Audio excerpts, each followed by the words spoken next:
हिंदी में यूपीएससी की तैयारी से संबंधित प्रोग्राम्स को देखने के लिए सब्सक्राइब करें स्टडी IQ IAS हिंदी। आप सभी का बहुत बहुत स्वागत है स्टडी IQ के हिंदी YouTube चैनल पे। मेरा नाम है अभिनव कुमार बोहरे और आप सभी के लिए है एक इंपॉर्टेंट न्यूज अपडेट। क्या है ये अपडेट? तो जैसा आप मेरे पीछे देख पाएंगे, India to build a new naval base close to Maldives, यानी कि इंडिया ने मालदीव्स के बिल्कुल पास अपना एक नेवल बेस जो है वो ओपन करने के बारे में डिक्लेरेशन दिया है। इंडियन नेवल कमांड की साइड से डिक्लेरेशन आया है और ये बेस बेसिकली कहाँ बनने वाला है? तो ये बनने वाला है हमारे मिनिकॉय आइलैंड्स में। आप देख पाएंगे ऊपर के साइड जो है ये आपको दिखाई देगा लक्षद्वीप का ही पार्ट है मालदीव्स और लक्षद्वीप का ही पार्ट है मिनिकॉय, और इसके नीचे जो है आपको दिखाई देगा मालदीव्स।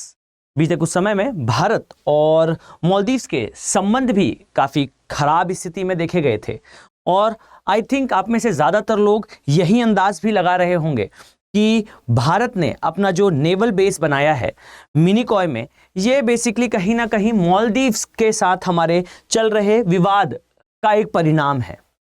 पर याद रखिए, यह मैं आप सभी का ध्यान इस बात पर ले जाना चाहूँगा, याद रखिए जियोपॉलिटिक्स में उठाया गया एक एक स्टेप अपना एक अलग इंपॉर्टेंस रखता है। और यहां पर मैं स्पष्ट करूं तो ये 2004 से प्रोफाउंडली होने वाली घटनाओं का सक्सेसिवली एक इवेंट है जहां भारत ने जो मिनिकॉय है यहां पर अपना एक नेवल बेस बनाया।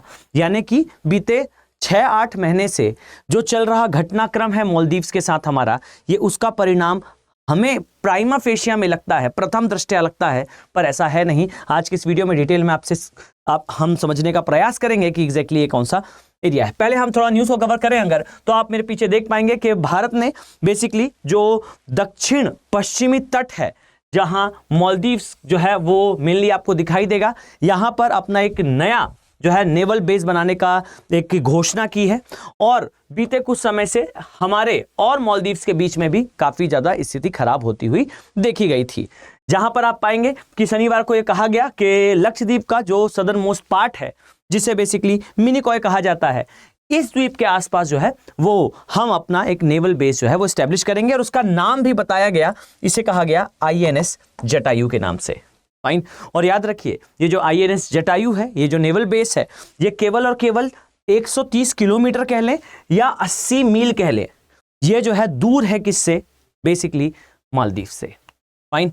अब अगर हम सबसे पहले इस बात पर चर्चा करें कि भारत के पास कितने बेसिकली INS हैं, यानी कि कितने हमारे जो है वो नेवल शिप्स हैं, तो 2019 का अपडेटेड डेटा अगर हम देखें तो हमारे पास कुल मिला के ऐसे 17 INS हैं, जिसमें से अगर हम 2 को देखें तो बेसिकली 2 जो है वो nuclear powered ballistic missile attack potential के INS हैं। यानी कि ये अरिहंत हमारे लिए काफ़ी ज़्यादा इंपॉर्टेंट। और इसके अलावा जैसे यहाँ पर आप देख पाएंगे INS राजपूत हो गया, INS मैसूर हो गया, कलकत्ता हो गया, कलवरी हो गया, ऐसे हमारे पास 17 INS हैं। और ये 2019 का डेटा है, यानी कि अपडेटेड डेटा जो अभी हमें एक्सेस में था वो 2019 तक का डेटा है। फाइन। लेकिन आपको INS जटायु के बारे में बहुत कुछ जानना होगा, एग्जाम में काफ़ी आएगा। और ये भी याद रखिए कि क्या कारण है कि हमें INS जटायु की या मैं कहूं एक नए नेवल बेस की आवश्यकता है। फाइन। तो यहां मैं आप सभी का ध्यान अब केंद्रित करना चाहूंगा और आपको समझाने का प्रयास करूंगा कि क्या है बेसिकली जरूरत भारत को INS जटायु की या एक नए नेवल बेस की। तो चलिए इसे 3 डायमेंशन से समझने का प्रयास करते हैं और मैं दावे के साथ कहता हूं ये आपकी जो विजन है, आपका घटनाओं को देखने का तरीका है, ये इसे चेंज जरूर करेगा, इफेक्ट जरूर करेगा। आप एक नए तरीके से चीजों को समझ पाएंगे। डन। तो यहां सबसे पहले देखने का प्रयास करें तो आपको एक थ्योरी दिखाई देगी 2004 में। बेसिकली USA के जो एक्सपर्ट्स थे, जियोपॉलिटिकल एक्सपर्ट्स थे, डिफेंस एक्सपर्ट्स थे, उन्होंने 2004 में ही इसके बारे में बताया था दैट स्ट्रिंग ऑफ पर्ल ये हिंद महासागर में फॉलो होने वाला एक ऐसा अनकहा सिद्धांत है, थ्योरी है, जिसे चाइना फॉलो करता है। अब ये क्या है स्ट्रिंग ऑफ पर्ल? तो यहां ध्यान से देखिए स्टार्टिंग कहां से होती है। अगर मैं आपसे कहूं स्ट्रिंग ऑफ पर्ल बेसिकली चर्चा करता है इस प्रकार से चाइना के द्वारा जो है वो इस पूरे एरिया में अपना कंस्ट्रक्शन करना, अपनी एक्टिविटीज को करना, जिससे सर्किल करा जा सके हमारे ग्रेट इंडिया को। फाइन, तो ये इंडिया का पोर्शन आपको दिखाई देगा और इजीली आप इसे देख पाएंगे कि ये जो पोर्शन हमारा दिखाई देता है, इसे सर्किल करने का चाइना का जो है वो प्रयास रहा। किसके माध्यम से? इसे कहा जाता है स्ट्रिंग ऑफ पर्ल, जहां पर रोड, यहां पर पोर्ट, एयरपोर्ट, सभी का कंस्ट्रक्शन के द्वारा यहां पर चाइना अपने आप को कंसोलिडेट करने का प्रयास करता है। ये स्ट्रिंग ऑफ पर्ल है। चाहे वो इंडोनेशिया हो, चाहे वो मलेशिया हो, चाहे वो अफ्रीका का पार्ट हो, यहां सभी चाइना जो है, इन सभी क्षेत्रों में चाइना जो है अपना इन्फ्लुएंस लगातार बढ़ाता है। और इसी का विस्तार अगर मैं आपसे कहूं तो यहां आप देखेंगे तो इसी का विस्तार जो है वो one belt one road initiative को भी माना जाता है। इसी का extension basically one belt one road initiative को माना जाता है, जहां आप पाएंगे कि CPEC China Pakistan economic corridor हो, या फिर चाइना के द्वारा इस बीजिंग वाले एरिया से रोडवेज, रेलवेज का कंस्ट्रक्शन हो और इस तरीके से जाना हो। यानी कि कुल मिला के भारतीय उपमहाद्वीप और खासकर भारत को जो है वो सर्किल करने का चाइना का इस क्षेत्र में जो है वो हमेशा से एक प्रयास रहा है। अब अगर हम इस बात पर चर्चा करें कि भारत इस कंडीशन पर क्या करता है, यानी कि आप सभी के दिमाग में ये प्रश्न आ रहा होगा कि भाई अगर चाइना इंडिया को सर्किल करने का प्रयास करता है तो यहां इंडिया का क्या स्टैंड है, इंडिया किस प्रकार से इस चीज को काउंटर करता है। तो आइए इस चीज को समझते हैं। इसे कहा जाता है basically string of flower theory. ये भी यूएस के जो डिफेंस और मिलिट्री एक्सपर्ट्स हैं उनके द्वारा बताया गया एक सिद्धांत है। और यहां मैं आप सभी का ध्यान इस बात पर केंद्रित करना चाहता हूं, बहुत ध्यान से समझिएगा कि ना ही इंडिया और ना ही चाइना दोनों ही इसे ऑफिशियली नहीं मानते कि हम ऐसा कोई सिद्धांत या ऐसी कोई थ्योरी फॉलो करते हैं। लेकिन यथार्थता यही है कि दोनों ही देश, अगर चाइना हमें सर्किल करता है तो सर्किल से बाहर आकर चाइना को सर्किल करने का काम भी इंडिया जो है वो बेहतर तरीके से ट्रिगर कर पाता है। अगर मैं आपको यहां पर दिखाने का प्रयास करूं तो चाइना अगर इंडिया को इस प्रकार से इस स्थान पर सर्किल कर रहा है तो इंडिया भी इस प्रकार से इस सर्किल से जो है वो बाहर आने का प्रयास हमेशा करता रहेगा। अब अगर पाकिस्तान के अंदर चाइना CPEC अर्थात चाइना पाकिस्तान इकोनॉमिक कॉरिडोर का यूज करते हुए ग्वादर पोर्ट को कंस्ट्रक्ट करेगा तो इंडिया भी ईरान में ग्वादर को काउंटर करने के लिए चाबहार पोर्ट का कंस्ट्रक्शन करेगा। अगर यहां पर हम्बनटोटा होगा चाइना का तो हमारा भी महिंद्रा राजपक्षे होगा श्रीलंका में। अगर यहां पर म्यांमार के अंदर चाइना का कोई बंदरगाह होगा तो भारत का भी उस स्थान पर बंदरगाह होगा, चाहे वो शितवे के नाम से हो। फाइन, तो म्यांमार हो, श्रीलंका हो, पाकिस्तान हो या ये द्वीपीय देश हो जहां ये कॉन्फ्लिक्ट हो रहा है, वास्तविकता में गेम में मालदीव्स केवल सेंटर पे आने वाला एक प्यादा है। अंदर गेम जो है वो चाइना और इंडिया इन दोनों के बीच खेला जा रहा है। फाइन, तो यहां पर अगर हम देखें तो आपको एक और थ्योरी समझ में आएगी। यानी कि अभी तक हमने समझा, हमने दो थ्योरीज देखी। एक थ्योरी कहती है स्ट्रिंग ऑफ पर्ल अर्थात भारत को चाइना के द्वारा घेरने का प्रयास, और इसका रिटेलिएशन, इसका आंसर स्ट्रिंग ऑफ फ्लावर के फॉर्म में इंडिया के साइड से हम उस घेरे से बाहर आते हैं, बंदरगाह के माध्यम से, चाहे वो एयरपोर्ट के माध्यम से हो, कंट्रीज को अपना अलाइन के फॉर्म में देखना। अब यहां पर जब ये रेस चल रही है, इसी बीच चाइना की एक और जो है वो कंडीशन से मैं आपको अवगत कराना चाहता हूं, बहुत ध्यान से समझिएगा इस चीज को। यहां अगर मैं कहूं तो ये है बेसिकली चाइना की लोकेशन, और ध्यान से देखिएगा चाइना के लिए एक बड़ी समस्या, और वो ये कि चाइना का अधिकांश जो व्यापार है, यानी कि जो ट्रेड है चाइना का, ये ट्रेड बेसिकली होता है इस संधि से, इस स्ट्रेट से, यानी इस स्ट्रेट को कहा जाता है मलक्का स्ट्रेट। और याद रखिए ये जो मलक्का स्ट्रेट है, ये जो मलक्का की संधि है, ये चाइना के लिए है चोक पॉइंट, और बस हमारे लिए यही है एक बड़ी opportunity in the sense of countering China. Bharat ने अपना जो नेवल एक्सपांशन है, यानी कि अपना जो नेवल एरिया जहां पर इंडिया फोकस करता है, उसे अपने पूर्वी घाट अर्थात ईस्टर्न साइड से हटाकर उसे पूरी तरह से शिफ्ट कर लिया है। कहां पर? अंडमान निकोबार आइलैंड्स पर। समझदार को इशारा काफी है। अगर मैं आपसे कहूं तो इंडिया ने इस स्थान पर अपना अर्थात अंडमान निकोबार आइलैंड्स पर अपने नेवल कमांड को या फिर अपना नेवल जो पकड़ है इसे मजबूत करने का प्रयास बीते 10 सालों में करा है। कारण 10 साल में चाइना ने, चाहे कंबोडिया हो, चाहे थाईलैंड हो, चाहे मलेशिया हो, चाहे इंडोनेशिया हो, चाहे इस एरिया में आने वाले कोई और नेशंस हो, इनमें लगातार अपनी पकड़ मजबूत करी है और अपने आप को इस एरिया में स्ट्रॉन्ग करा है। इस एरिया में स्ट्रॉन्ग करा है अर्थात यहां अंदर आने का एक बड़ा मौका क्रिएट कर रहा है चाइना, और उसी को काउंटर करता हुआ हमारा अंडमान निकोबार आइलैंड्स। फाइन, इसे जियोपॉलिटिकली आयरन चेन थ्योरी के नाम से जाना जाता है। अर्थात आयरन चेन थ्योरी हो, चाहे स्ट्रिंग ऑफ पर्ल थ्योरी हो या स्ट्रिंग ऑफ फ्लावर थ्योरी हो, ये सारे एक स्थान पर आपको दिखाई देंगे। और मैं फिर से कहूंगा, मालदीव्स के पास इंडिया का जो है एक पोर्ट का बनना या फिर एक नेवल बेस का बनना, यहां पर मालदीव्स को नहीं, यहां चाइना को जो है चैलेंज है। फाइन, इसी तरीके से अगर हम आगे देखें तो आप आसानी से देख पाएंगे कि बीते कुछ समय से हमारे लिए जो लक्षद्वीप है इसकी इंपॉर्टेंस बढ़ती जा रही है, इसका महत्व बढ़ता जा रहा है। अब ये महत्व किस किस सेंस में है, तो चलिए इसे अब समझते हैं। और लक्षद्वीप के बारे में और खासकर उस स्थान के बारे में जो स्थान आज के समय न्यूज़ में है, अर्थात मिनिकॉय के बारे में, यहाँ हमने कुछ चीज़ें समझी हैं जियोपॉलिटिकली। अब आइए कुछ चीज़ें समझते हैं ज्योग्राफिकली। अगर मैं आपसे कहूँ कि लक्षद्वीप हमारे लिए या फिर लक्षद्वीप में स्पेसिफिकली हमारे लिए मिनिकॉय हमें कहाँ देखने को मिलता है, तो यह है हमारी मदर अर्थ। और यहाँ आपको दिखाई देगा कि कुछ रिजेस हैं, यहां से यहां तक आपको देखने को मिलेगा। ये सुकोत्रा छागोस रिज वाला पोर्शन है और इसके कुछ ऊपर आपको जो है यहां मालदीव्स दिखाई देंगे और यहां हमारा लक्षद्वीप दिखाई देगा। अब अगर इसे थोड़ा सा हम जूम करें तो एग्जैक्टली आप देख पाएंगे कि यहां पर हमारे लक्षद्वीप आइलैंड्स दिखाई देते हैं।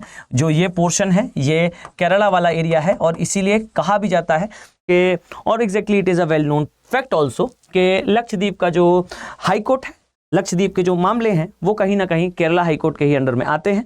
और साथ ही यहाँ नीचे आपको जो है वो मालदीव्स वाला एरिया दिखाई देता है। यहाँ अभी मैं जूम करूंगा तब आप और बेहतर तरीके से इस स्थान पर आने वाले मिनिकॉय के बारे में देख पाएंगे। इसे थोड़ा सा अगर हम हटाएं तो याद रखिएगा, लक्षद्वीप को मालदीव से अलग करने का काम जो है ये 8 डिग्री चैनल करता है।